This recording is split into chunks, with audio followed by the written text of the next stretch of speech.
दोस्तों नमस्कार, welcome to this session of mathematics.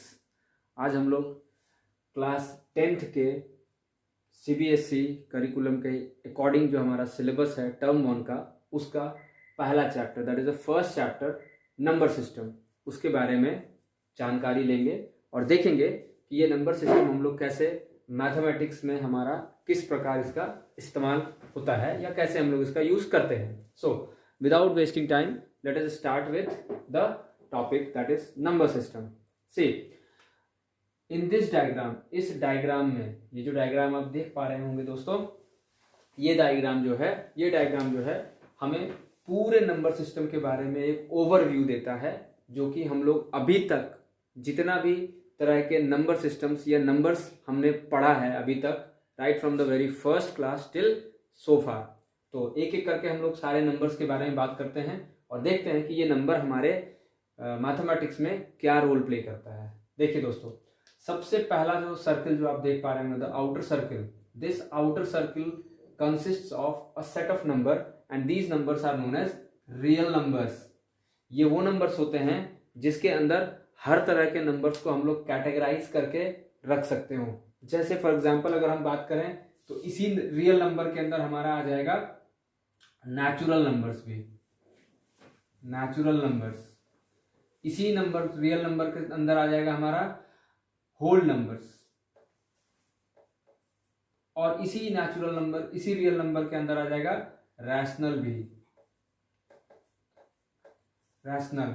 और साथ ही साथ अगर हम चाहें तो इसी नंबर के अंदर हमारा आ जाएगा इरैशनल नंबर्स भी। तो कुल मिलाकर के रियल नंबर्स ये वो नंबर सेट होते हैं, ये वो नंबर सिस्टम है which includes all the different types of numbers और number systems that are being utilized और यूज्ड इन मैथमेटिक्स।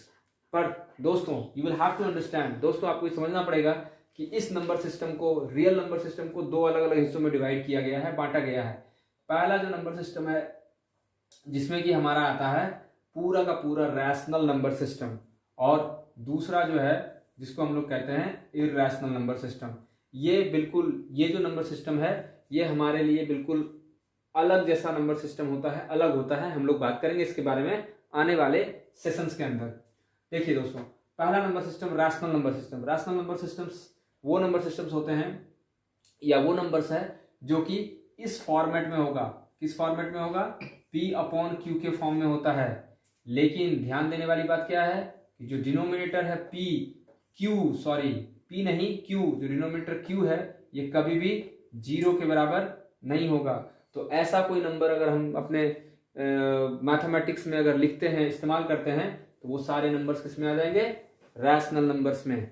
अगर आगे बढ़ते हैं दोस्तों, इंटीजर नंबर्स। इंटीजर जो है वो दो तरह के इंटीजर्स होते हैं। पहला इंटीजर जो होता है जिसको हम लोग कह सकते हैं पॉजिटिव इंटीजर्स, और दूसरे तरह के जो इंटीजर्स होते हैं जिनको हम लोग कहते हैं नेगेटिव इंटीजर्स। इनको हम लोग काउंटिंग नंबर्स भी कह सकते हैं, या ये वो नंबर्स होते हैं जिनको कि हम लोग नेगेटिव और पॉजिटिव साइन के साथ अगर लिखते हो तो ये होते हैं हमारे इंटीजर्स। बात करते हैं होल नंबर्स। ये होल नंबर्स जो होते हैं ये ऐसे नंबर्स होते हैं जिनको हम लोगों ने काफी पहले भी पढ़ा है। होल नंबर्स ये वो नेचुरल नंबर्स या काउंटिंग नंबर्स होते हैं जिनकी शुरुआत हम लोग हमेशा 0 से करते हैं और इनका कोई अंत ना हो, ऐसे नंबर्स को हम लोग कहते हैं होल नंबर्स। नेचुरल नंबर्स दोस्तों आपको पता है ये वो नंबर सिस्टम्स होते हैं, ये वो नंबर्स हैं जिनकी शुरुआत, स्टार्टिंग जो है काउंटिंग नंबर्स का 1 से होता हो और इसकी कोई अंत ना होती हो, ये इन्फिनिटी तक चलता है। ऐसे नंबर्स को हम लोग कहते हैं नेचुरल नंबर्स। अब देखिए दोस्तों, इसी नेचुरल नंबर्स के अंदर हमारे दो अलग तरह के नंबर सिस्टम्स का इंक्लूजन होता है, या हमारा कहिए कि समागम है, जिसको हम लोग पहले को कहते हैं प्राइम और दूसरा होता है हमारा कंपोजिट नंबर्स। दोस्तों बात करें प्राइम नंबर्स की, अगर हम बात करेंगे तो प्राइम नंबर्स ऐसे नंबर्स होते हैं जिसके सिर्फ और सिर्फ दो ही फैक्टर्स होते हों। एक तो वो 1 जो हमारा कॉमन होता है, और दूसरा होता है द नंबर इटसेल्फ। ये दो अगर फैक्टर्स हो किसी नंबर्स के तो वो प्राइम नंबर के कैटेगरी में आएगा। वहीं अगर हम कंपोजिट नंबर्स की बात करें तो कंपोजिट नंबर्स ऐसे नंबर्स होते हैं जिसमें कि ये वो नंबर्स हैं जिसमें 2 से ज्यादा फैक्टर्स होंगे। It will always have more than two factors, more than two factors, तो ऐसे नंबर्स को हम लोग कहते हैं कंपोजिट नंबर्स। आगे बढ़ते हैं दोस्तों, इसी सेशन में हम लोग पढ़ने वाले हैं एक बड़ा ही इंटरेस्टिंग पॉइंट है जो कि क्लास 10th में हमारा जो नंबर सिस्टम है वो इसी से शुरू होता है, इसी से स्टार्ट होगा, जिसको कि हम लोग कहते हैं डिवीजन लेमा, है ना। इसको हम लोग इस नाम से ही बुलाते हैं, Euclid's division lemma.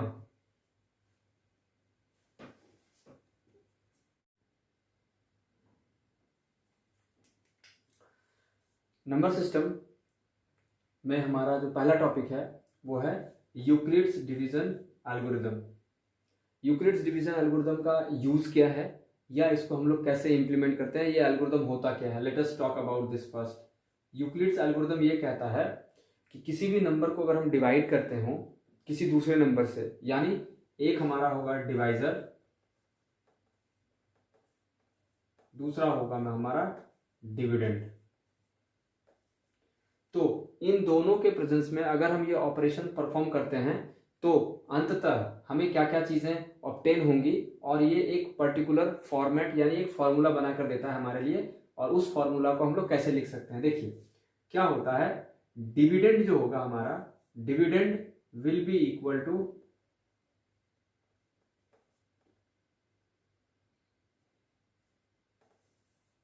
Dividend is equal to divisor into quotient and plus remainder R. ये जो डिवीजन का जो फॉर्मूला है, this formula is known as the Euclid's division algorithm. आप किसी भी नंबर को डिवाइड कीजिए, ये इसी फॉर्मेट में आपको ऑब्टेन होगा। जैसे फॉर एग्जांपल अगर हम लोग बात करें कि अगर 21 को अगर हम डिवाइड कर देते हैं 4 से, 21 को डिवाइड कर देते हैं अगर 4 से, तो इस 4 से डिवीजन करने के पश्चात at the end of dividing this 21 by 4 we will get 5 times multiplied by 4 will get 20, और इसके बाद हमें रिमाइंडर बचेगा 1। ठीक है, तो हम लोग लिख कैसे सकते हैं, देखिए एज वी टोल्ड डिविडेंड, यहाँ 21 जो है वो हमारा डिविडेंड है। इस 21 को हम लोग लिख सकते हैं किस तरह से, देखिए डिवाइजर जो है हमारा 4 को हमने मल्टीप्लाई करा 5 टाइम्स, और इसके बाद हमने रिमाइंडर इसमें जोड़ दिया 1, तो ये लेफ्ट हैंड साइड का जो वैल्यू है वो हमारे राइट हैंड साइड के वैल्यू के साथ मैच कर जाता है, इसीलिए हम लोग इसको कहते हैं dividend is equal to divisor into quotient plus remainder, जो कि हमारा यूक्लिड्स का डिवीजन एल्गोरिदम कहलाता है। नाउ अब सवाल ये होता है कि इसका यूज क्या है, what is the use of this algorithm. इस एल्गोरिदम का इस्तेमाल हम लोग करते हैं HCF, या इसको हम लोग कहते हैं GCD, ठीक है, टू कैलकुलेट आइदर HCF और GCD। इसके कैलकुलेशन में हम लोग यूक्लिड्स डिवीजन एल्गोरिदम का इस्तेमाल करते हैं। दोस्तों हम लोग इसको समझेंगे एक छोटे से एग्जाम्पल के साथ।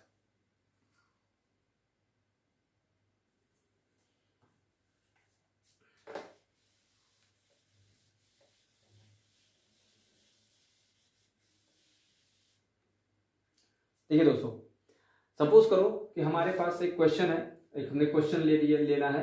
सपोज करो हमने एक क्वेश्चन लिया है कि हमें 45 और 420 का HCF निकालना है। We need to find out the HCF of 45 and 420। करते क्या है, सबसे पहली बात कि जो छोटा नंबर होगा उससे हम लोग बड़े वाले को डिवाइड करेंगे। तो डिवाइड करने के बाद पहले लेट्स सी, हमने डिवाइड करा है 45 से डिवाइड कर दिया हमने 420 को। अब बताइए, moving on to the calculations.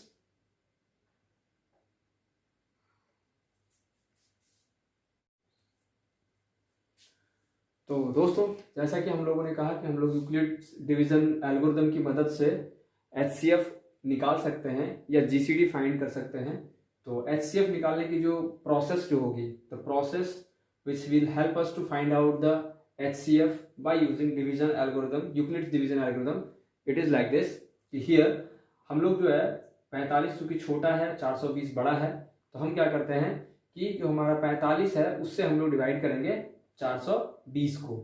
तो it will be divided for 9 times and we will get a value as here 405, and after subtracting we will get 15 as remainder, and this 15 once again will divide the divisor of the previous number, and then we are getting a remainder as quotient as 3 and the final remainder over here is 0. तो हम लोग इसको लिखकर कैसे पता कर सकते हैं कि हमारा जो है वो HCF हमने फाइंड आउट करा है ये नहीं. ये देखिए, क्योंकि हमारा जो नंबर जो डिवाइजर था, जो डिवाइजर है वो डिविडेंड जो है वो है 420, तो हमने लेफ्ट हैंड साइड पे 420 लिखा. फिर हमने डिवाइड करा उसको, जो डिविडेंड है वो हमारा 45, क्वोशंट जो है वो 9 एंड रिमाइंडर जो है वो 15. फिर अगली बार हमने, क्योंकि हमारे पास एक रिमाइंडर आ चुका है, इस रिमाइंडर की मदद से दोस्तों हम क्या करेंगे कि ये जो नंबर जो 45 जो डिविडेंड था हमारा उसको हम लोग बना देते हैं, सॉरी जो डिवाइजर था उसको हम बना देते हैं डिविडेंड. तो जो डिवाइजर है वो डिविडेंड बन गया. अब डिविडेंड को हमने लिखा है, ये जो डिवाइजर है it will be written on the left hand side, और फिर हमारा जो क्वोशंट आया हमने उसको लिखा है, और ये 0. जैसे ही हमारा रिमाइंडर इक्वल टू 0 हो जाता है, व्हेन द रिमाइंडर बिकम्स 0, उस वक्त जो हमारा जो डिविडेंड है, ये जो डिविडेंड है ये तो क्वोशंट है, ये जो हमारा डिविडेंड है यही डिविडेंड जो है वो HCF कहलाता है. ठीक है, तो हम लोग इसको अगर समराइज करें तो समराइज करके हम लोग लिख सकते हैं, मान लीजिए अगर कोई नंबर A है, इस नंबर A को अगर हम डिवाइड करते हैं किसी नंबर B से, और डिवाइड करने के बाद हमेशा क्या होगा, उसको उसके अगेंस्ट हमको एक क्वोशंट मिलेगा, और अगर हमें संभव है तो कोई एक रिमाइंडर भी प्राप्त हो सकता है.